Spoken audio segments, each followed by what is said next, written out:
এটা এমন এক ছেলের গল্প যেটা শুনলে আপনার গায়ের লোম দাঁড়িয়ে উঠবে, কেননা ছেলেটিকে ফাঁসির সাজা শোনানো হয়েছিল। যখন ছেলেটাকে তার শেষ ইচ্ছের কথা জিজ্ঞেস করা হয় তখন ছেলেটা বুদ্ধি খাটিয়ে তার একটা শেষ ইচ্ছের কথা প্রকাশ করে। ছেলেটার শেষ ইচ্ছের কথা শুনে জজ সাহেব পর্যন্ত হতবাক হয়েছিলেন। তার শেষ ইচ্ছা এটাই ছিল, সে এক রাতের জন্য কোনো মেয়েকে বিয়ে করতে চায় এবং তার সাথে রাত কাটাতে চায়। এখন প্রশ্ন হচ্ছে, একজন ফাঁসির দণ্ডপ্রাপ্ত আসামিকে বিয়ে করবে কে? কয়েদি নাম্বার 715, একজন ফাঁসির দণ্ডপ্রাপ্ত আসামি। খুব কম বয়সী একজন ছেলে, বয়স 25 কি 26 এমন হবে। ছেলেটিকে দেখে আমার খুব মায়া হতো। এত কম বয়সী একজন ছেলে মৃত্যুদণ্ডপ্রাপ্ত আসামি হলো কি করে? আমার নাম ত্রিনা, আমি একজন ইন্সপেক্টরের দায়িত্ব ছিলাম। অন্য সব পুলিশ অফিসারদের মতো আমার মনটাও কঠোর ছিল, কিন্তু এই ছেলের বেলা আমার মনটা খুব নরম হয়ে গিয়েছিল। যেদিন তার শেষ ইচ্ছের কথা জিজ্ঞেস করা হবে সেদিন দেখলাম তার মা এলো। ছেলেকে ধরে সে কি আর্তনাদ! আমার খুব মায়া হলো। ভাবলাম ছেলের সাথে তো মায়ের দেখা হয়েই গেল, আর শেষ ইচ্ছা কি বা থাকতে পারে। এখন ছেলেটার কাছে মাত্র 48 ঘন্টা সময় আছে। তাই ছেলেটিকে গিয়ে আমি জিজ্ঞেস করলাম, তোমার তো শেষ ইচ্ছে পূরণ হয়েই গেছে তাই না? তোমার মা তোমাকে দেখতে এসেছে।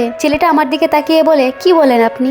আমার শেষ ইচ্ছে তো অবশ্যই আছে। আমি জিজ্ঞেস করলাম, কি শেষ ইচ্ছে তোমার? ছেলেটা আমাকে বলল, আমি আপনার সামনে নয়, আমি এসপি সাহেবের সামনে আমার শেষ ইচ্ছের কথাটা বলবো। এতে আমার খুব রাগ হলো। তারপর আবার ভাবলাম 2 দিন পরে তো ছেলেটা মরেই যাবে, তার শেষ আবদার তো রাখতেই হবে। তারপর আমি এসপি সাহেবের সামনে ছেলেটাকে হাজির করালাম। এসপি সাহেব শান্ত গলায় ছেলেটিকে জিজ্ঞেস করলেন, বলো তোমার শেষ ইচ্ছা কি? ছেলেটি তখন বলল, আমি এক রাতের জন্য কাউকে বিয়ে করতে চাই এবং তার সাথে সময় কাটাতে চাই। এসপি সাহেব অবাক হয়ে ছেলেটিকে বলল, কোন মেয়ে তোমাকে এক রাতের জন্য বিয়ে করে তার জীবন নষ্ট করবে? আমি নিশ্চিতভাবে বলতে পারি তোমাকে বিয়ে করার জন্য কোনো মেয়েই রাজি হবে না। আপনি শুধু একটা কাজ করেন, আমার এলাকায় গিয়ে মাইকিং করে জানিয়ে দেন যে আমাকে এক রাতের জন্য কেউ বিয়ে করবে কিনা। এসপি সাহেবের নির্দেশে আমরা ছেলেটার এলাকার আশেপাশে মাইকিং করে জানিয়ে দিলাম এবং আরো জানিয়ে দিলাম ছেলেটা মৃত্যুদণ্ডপ্রাপ্ত আসামি এবং 2 দিন পরই তার ফাঁসি। বিকেলে গার্ড এসে জানায় জেলে নববধূ সেজে একটা মেয়ে এসেছে এবং মেয়েটির সাথে একজন কাজীও এসেছেন। আমি মেয়েটাকে দেখে তো একদম হতবাক হয়ে গেলাম। মেয়েটির বয়স 18 কি 19 বছর হবে। আমি কাজী সাহেবকে জিজ্ঞেস করলাম মেয়েটিকে। কাজী সাহেব জানায় তিনিও জানেন না, তার কাছেও নাকি এভাবে সেজে গুজেই এসেছিল। মেয়েটি বারবারই বলছিল